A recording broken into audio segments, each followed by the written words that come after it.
Bravo, bravo, bravo. Félicitations à tout le monde. Hier, dimanche 15 septembre 2024, nous avons achevé la première semaine de notre temps de jeûne et prière de 21 jours. Aujourd'hui, lundi 16 septembre 2024, nous avons commencé la deuxième semaine. Nous avons mis en ligne les fiches. Il faut les prendre. Ceux qui n'ont pas vu les fiches, on demande aux frères et aux sœurs dans le train. On doit s'entraider. Mettez les fiches au bas de cette vidéo pour que les autres puissent les récupérer. On a mis 2 fiches en ligne. 2 fiches. Chacun doit prendre 2 fiches pour cette semaine. La fiche pour les sujets de prière et les paroles à méditer, les versets. Et la fiche pour les proclamations. Les paroles que tu dois lire chaque matin et chaque soir. Donc vous avez 2 fiches à prendre. Le thème de notre temps de jeûne et prière, c'est « Dans les cieux et sur la terre ». Et cette semaine, nous parlons de récupérer des bénédictions dans les cieux et sur la terre. Matthieu 16, verset 19. « Je te donnerai les clés du royaume des cieux. Ce que tu liras sur la terre sera lié dans les cieux. Ce que tu délieras sur la terre sera délié dans les cieux. » Cette semaine, le thème c'est la récupération des bénédictions dans les cieux et sur la terre. Et aujourd'hui, nous lisons Jérémie chapitre 8. Le sujet de prière d'aujourd'hui, écoutez très bien. Au nom de Jésus-Christ, je récupère ma position. Les bénédictions oubliées reviennent. On se souvient de moi et on me donne ma place. Je vais lire une histoire dans la Bible à partir de laquelle vous allez croire aussi que vous rentrez en possession de tout. Récupération dans les cieux et sur la terre. Qu'on se souvienne de vous. La place qui était à vous là, qu'on vous la donne. Les bénédictions qui avaient été oubliées, qu'on se rappelle et qu'on vous les donne. Les promotions, les diplômes qui vous avaient échappé. Récupération. Quand nous on va prier dans les cieux, on va proclamer que dans les cieux, nous récupérons tout. Sur la terre, ça va agir. Parce que quand tu proclames, la prière est esprit. La prière n'est pas visible, on ne peut pas la toucher. On ne peut pas la toucher, donc elle agit dans les cieux. Et donc, les résultats, là, c'est ce qui se manifeste sur la terre. Dans les cieux et sur la terre. Donc, tu vas proclamer la récupération de tes bénédictions à partir des cieux pour que cela se manifeste sur la terre. Dieu t'a appelé à être qui? À être quoi? Tu récupères. Dieu t'avait positionné spirituellement. Si le Seigneur lui-même il regarde, il voit qu'il y a des places qui ont été oubliées te concernant, que tu récupères. Récupération des bénédictions dans les cieux et sur la terre. Cette semaine, combattez. Battez-vous dans la prière.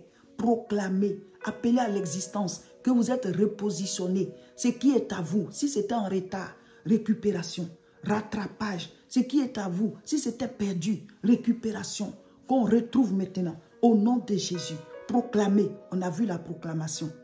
La proclamation est puissante. Nous allons lire une belle histoire de récupération. Amen. Nous allons lire l'histoire de Mephibosheth. Mephibosheth. Je ne sais pas si vous avez déjà entendu parler de ce nom. Mephibosheth.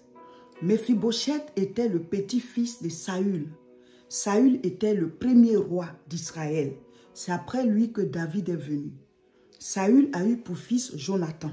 Et Jonathan était très ami avec David. David avait été appelé par le père de Jonathan, Saül qui était roi, pour venir jouer à la harpe à la cour royale. Et donc, les 2 garçons sont devenus des amis. Et des amis, de très grands amis. Ils ont presque fait le reste de leur jeunesse ensemble. Depuis que Jonathan a vu David, ils sont devenus amis. Et donc, David, pendant qu'il était dans la cour là, il était ami au fils du roi. Donc, il avait certains avantages. Mais le roi sentait que David avait une onction. David avait un appel. Donc, il était jaloux de David. Ça, c'est une autre histoire. Mais finalement, le roi, il est mort, Saül. Et malheureusement, Jonathan, son fils aussi, est mort le même jour. Et David est devenu roi. Maintenant, David, il cherche à rendre à la descendance de Saül et de Jonathan leur richesse, leur bénédiction, leur position, la place qu'ils doivent avoir. Et bizarrement, tous les descendants de Saül sont morts, tous les descendants de Jonathan sont morts. Il est resté un seul fils de Jonathan qui est perclus des pieds, qui a un handicap parce que sa nourrice l'a laissé tomber pendant qu'elle fuyait avec lui pendant la guerre. Donc ses pieds ont pris un handicap. Et donc celui-là, il vivait quelque part caché. Mais David l'a cherché pour lui redonner sa place, lui redonner sa position. Mes frères, mes sœurs, cette semaine, on dit récupération. Quelle grâce est pour toi quelque part que le Seigneur te localise, que tu récupères tout ce qui était à toi, qui est bloqué quelque part. Des bénédictions oubliées, mais qui sont à toi. Alléluia. C'est puissant. Hein? Vous allez voir, des choses vont sortir, venir vers vous. On a dit que notre jeûne, là, c'est un jeûne de victoire. La victoire dans tous les domaines. Donc, on va lire 2 Samuel 9 à partir du verset 1. David dit, « Reste-t-il encore quelqu'un de la maison de Saül pour que je lui fasse du bien à cause de Jonathan? » Il y avait un serviteur de la maison de Saül nommé Tsiba. Tsiba que l'on fit venir auprès de David. Le roi lui dit, « Es-tu Tsiba » Et il répondit, « Ton serviteur. » Le roi lui dit, « N'y a-t-il plus personne de la maison de Saül pour que j'use envers lui de la bonté de Dieu? » Donc il appelle le serviteur attitré de l'ancien roi, qui connaît tous ses biens, qui connaît sa maison, qui connaît sa famille. Et toutes les terres du roi, là, c'est Tsiba là, qui cultivait ça avec ses enfants. Il était payé pour ça, c'était son travail. Et c'était un poste de responsabilité parce qu'il travaillait pour le roi et il le faisait avec toute sa famille. Donc ils avaient aussi beaucoup de grâce et de bénédictions, beaucoup de retombées. Donc Tsiba n'était pas un petit, il était béni. Mais il se trouve que son roi est mort, celui qui servait. Donc quelque part, Tsiba, c'est lui qui profitait des terres. Parce que nulle part, on a dit que David avait pris les terres de Saül. Donc, il y a quelqu'un quelque part à qui ça appartient. Mais il n'a pas droit à ça. Il se cache. Donc David appelle Tsiba et lui demande, est-ce qu'il y a encore quelqu'un de la famille de ton maître, celui que tu as servi, ton patron qui est mort, l'ancien roi? Et Tsiba répond que oui, il y a encore quelqu'un. Je lis 2 Samuel 9 au verset 3. Et Tsiba répondit au roi, il y a encore un fils de Jonathan perclus des pieds. Verset 4. Le roi lui dit, où est-il? Et Tsiba répondit au roi, il est dans la maison de Maki, fils d'Amiel, à Lo-Débar. Donc si M. Tsiba sait où l'enfant est, peut-être qu'il faisait partie des choses là-bas pour qu'on nourrisse le jeune. Et il a grandi maintenant, il est devenu un adulte. Peut-être que Tsiba continuait de s'occuper de lui. Parce qu'il était caché, croyant que peut-être David allait le tuer aussi, parce qu'il était un descendant de l'ancien roi. Parce que l'ancien roi, lui, voulait tuer David. Mais bizarrement, toute sa descendance, ils sont tous morts. Il restait que Mephibosheth, lui seul, il était caché. Et c'est Tsiba qui savait où il était. Donc, certainement que Tsiba lui ramenait de la nourriture et tout. Mais c'est Tsiba qui gérait les terres. Il n'en profitait pas comme propriétaire. Alléluia. Donc, maintenant, il dit, voici où se trouve la descendance de Saül et de Jonathan. Le petit-fils de Saül qui est le fils de Jonathan. Et David dit d'aller le chercher. Oh, alléluia. D'aller le chercher. Une bénédiction te cherche. Des bénédictions te cherchent. Des bénédictions te cherchent. On va te chercher. On va te chercher pour te donner ta position. On va te chercher pour te donner ta place. Dans ce jeûne où tu es, les portes sont en train de s'ouvrir spirituellement. Dans les cieux, les choses sont en train de bouger. Par tes prières, par tes proclamations, par tes mini-veillées, par tes prières accordées. Les choses sont en train de bouger dans les cieux. Sur la terre, on va te chercher. On va se souvenir de toi. On va te donner ta place. On va te repositionner.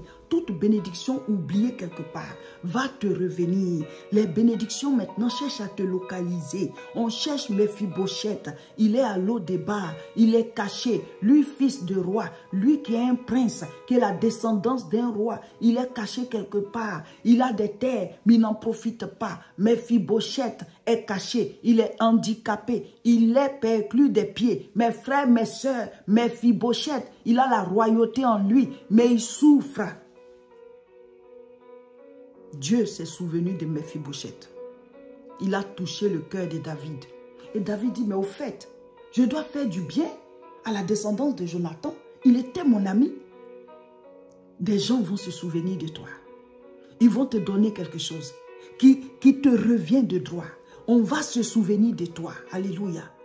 Notre jeûne est un jeûne de victoire. Y a-t-il quelque chose qu'on t'a arraché? Y a-t-il quelque chose que tu mérites? Y a-t-il quelque chose? Ne va pas vers les hommes. Ne va pas te battre dans les cieux et sur la terre. Rentre en prière pour dire cette semaine, Seigneur, regarde-moi. À quoi ai-je droit? Qu'est-ce qui est pour moi? Quelle est ma place? Quelle est ma position? Tu t'es souvenu de Mephibosheth. C'est pour ça que David s'est souvenu de lui. Souviens-toi de moi, afin que mes pharaons, afin que mes rois, ceux-là qui doivent se souvenir, ceux-là qui doivent signer des dossiers, qu'ils se souviennent et qu'on m'appelle. Et qu'on m'appelle. Il y a un dossier qui doit être signé par rapport à toi. Proclame qu'on se souvient de toi. Cette semaine, c'est la récupération dans les cieux et sur la terre. Le message est puissant. Ah, le jeûne est puissant. Mes frères, mes sœurs, réécoutez tous les messages à un.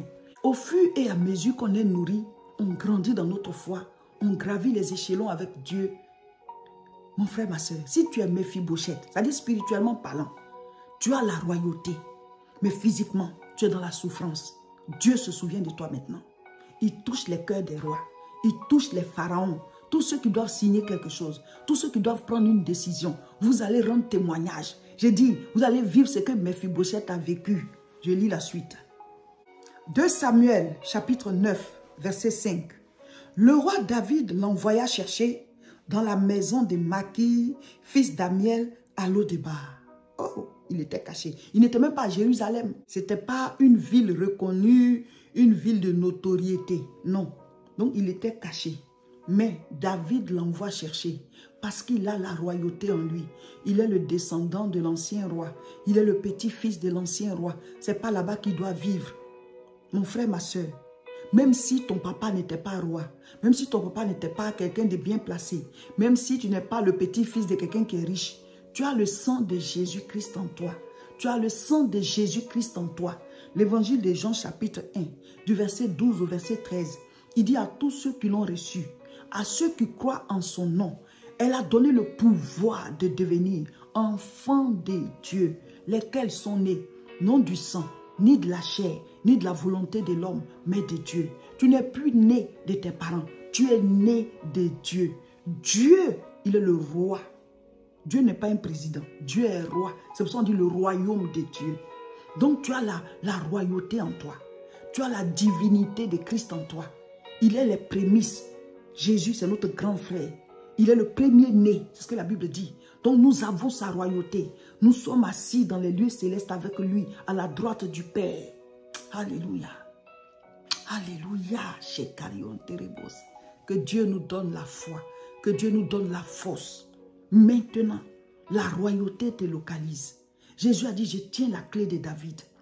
Il ouvre, personne ne fermera. Il ferme, personne n'ouvrira. Quand il dit la clé de David, c'est la clé de la dimension royale. C'est lui qui ouvre les portes de la dimension royale. Soyez localisés maintenant dans votre domaine. Soyez localisés dans votre vie. Soyez localisés par rapport à votre couple. Soyez localisés dans votre vie de famille. Soyez localisés au niveau de votre santé. Et que tout ce qui vous revient soit maintenant rendu. Toute bénédiction oubliée, récupérée. Toute position, récupérée. Toute place, récupérée. Au nom de Jésus. Au nom de Jésus, recevez, recevez, recevez. Que ce jeûne enlève sur vous tout haillon.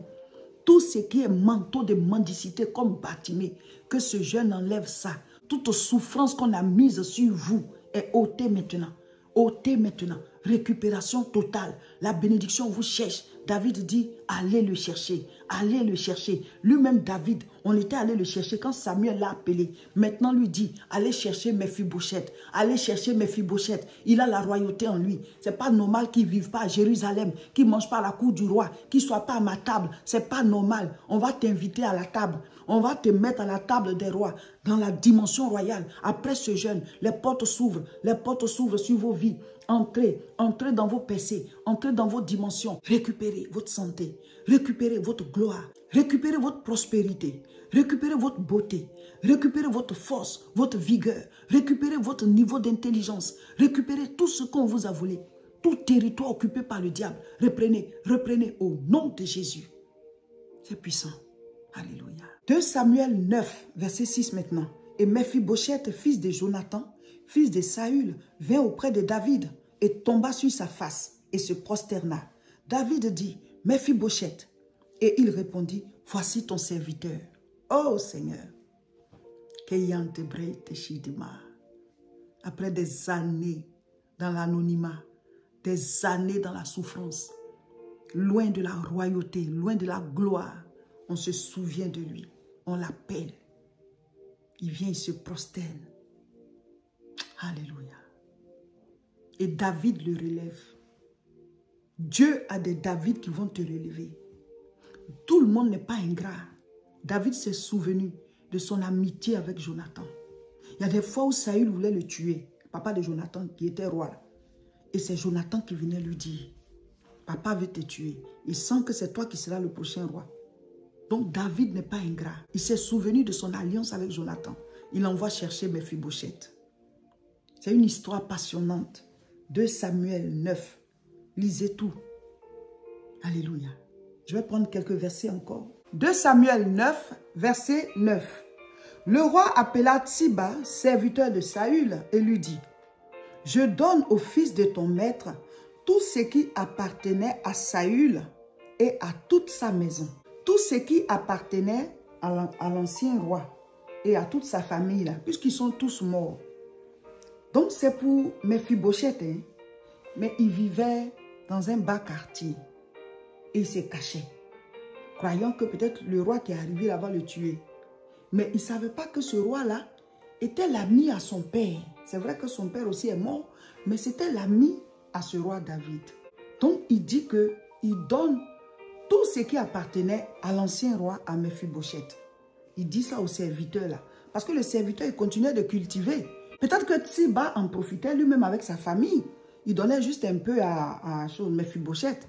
Sinon, Mephibosheth n'allait pas habiter à l'eau débat là-bas chez quelqu'un, chez monsieur Maki. Pourtant, il est le propriétaire de toutes ces terres-là. Il est le seul survivant de toute sa famille. Et il était comme ça dans la souffrance. Donc, David se souvient de lui. Et on le repositionne. On lui redonne sa place d'autorité. C'est lui le propriétaire de ces terres-là. Donc Tsiba doit le servir. Lui et toute sa famille parce qu'il servait l'ancien roi. Donc c'est le roi là maintenant qui est là, Mephibosheth. Même s'il n'est pas au pouvoir, mais c'est à lui qu'appartiennent tous ces biens-là. Verset 10. Tu cultiveras pour lui les terres, toi et tes fils et tes serviteurs, et tu feras les récoltes afin que le fils de ton maître ait du pain à manger, et Mephibosheth, fils de ton maître, mangera toujours à ma table. Or, Tsiba avait 15 fils et 20 serviteurs. Donc, 35 personnes, plus lui-même, ça fait 36, au service maintenant de Mephibosheth. Or donc, il avait tous ces serviteurs-là, qui étaient les serviteurs de son père roi. Son grand-père roi et de son père aussi qui allait être le successeur du roi Saül. Selon la lignée, hein, mais comme Dieu avait décidé que ce soit David, si Saül avait cédé la place juste à David, il ne serait pas mort. Et David allait régner et eux tous, ils allaient profiter. Lui, il allait avoir ses terres avec ses serviteurs. Mais Saül ne voulait pas quitter et il voulait tuer même David. C'est pour ça qu'il est mort à la guerre. Sinon, Dieu l'aurait protégé. Mais il savait que Dieu lui avait dit qu'il n'était plus roi parce qu'il ne remplissait pas les conditions, il n'obéissait pas à Dieu. Ce n'est pas n'importe quel trône, c'est le trône que Dieu lui avait donné. Alléluia. Donc, le Seigneur permet qu'on se souvienne de Mephibosheth. Et maintenant, au verset 11, Tsiba qui répond, il dit au roi, ton serviteur fera tout ce que le roi mon Seigneur ordonne à son serviteur. Et Mephibosheth mangea à la table de David comme l'un des fils du roi. Donc, on lui a redonné sa place, on lui a redonné sa position. Donc, cette semaine, c'est spécial récupération des bénédictions dans les cieux et sur la terre. Toi, tu proclames, tu pries. Seigneur, je ne sais pas, mais s'il y a des choses qui m'appartiennent, que je n'ai pas encore prises, ou bien qui sont occupées par d'autres personnes spirituellement parlant, ou alors on me vole mes grâces, ou bien on m'a attaché quelque part, ou bien on me prive de ce qui me revient. Seigneur, je proclame la récupération. Comme tu t'es souvenu de Mephibosheth, je ne veux pas voler la bénédiction de quelqu'un, ce n'est pas ce que je dis, mais ce qui est à moi. Tu pries, tu dis Seigneur, je ne te demande pas de me donner ce qui est à quelqu'un. Je ne suis pas en train de guetter la vie de quelqu'un pour dire que c'était ma place et puis la personne est là-bas. Je ne guette pas la position de quelqu'un pour dire que c'est ma position et puis la personne est là-bas. Ce n'est pas ça. Mais ce que toi, Dieu, tu sais que c'est à moi. Récupération. Je récupère ce que tu as prévu pour moi, qui est en retard. Je récupère ce que tu as prévu pour moi. Et puis c'est en prison, bloqué quelque part. Je récupère ce que tu as prévu pour moi. Et puis peut-être de manière spirituelle, les démons ont pris ça. Je récupère. Vous voyez, c'est ça. Récupération spirituellement. Et vous allez voir. Il y a des grâces. On va vous chercher. On va dire, ah, mais c'est toi, on devait mettre ici. Mais c'est à toi. On aura beaucoup de témoignages de ce jeune-là. Jeune de victoire. Cette semaine-là, ne jouez pas avec ça. On est à la 2e semaine. Récupération dans les cieux et sur la terre. Amen.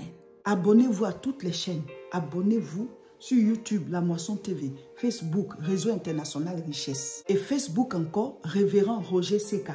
Et vous partagez. Alliance de partage. Partagez. Le mercredi, on sera en direct, 13h30, heure de France. Connectez-vous. Si vous n'êtes pas directement là, vous pourrez regarder la vidéo après. Mais ne ratez rien. Faites les prières, 2 séances en 24 heures. Et même la mini-veille, vous pouvez la faire chaque nuit, 30 minutes, 30 minutes. Vendredi, là, c'est 1 heure. Demain, mardi, prière accordée. On est comme ça dans le jeûne. On oublie même notre ventre. Parce que le programme, là, il est alléchant. Il y a beaucoup à faire. Lisez le passage d'aujourd'hui. Proclamez. On est dedans comme ça. Spirituellement parlant, on est en train de faire des choses. Et on aura les résultats de manière physique. Amen.